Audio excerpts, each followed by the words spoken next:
And Schaefer live at the Marshall Space Flight Center in front of a test stand for the SLS components. Right now there is a test element in that stand. It's being tested, about a 60% complete.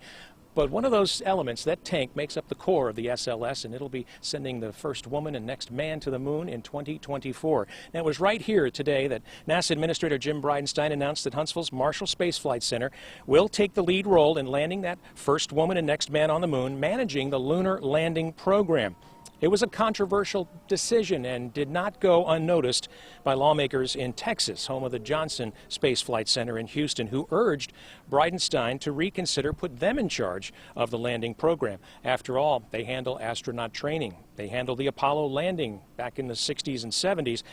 But Bridenstine stood firm in his decision, explaining that because of the design of these three elements of the landing system, Huntsville actually is the best choice to handle the bulk of this important work.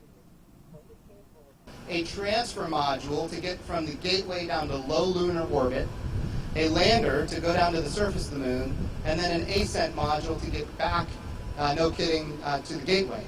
So that's three elements. Two of those elements are highly focused on propulsion. And I would argue that when it comes to propulsion, there is no place in the world that is more experienced and better than the Marshall Space Flight Center.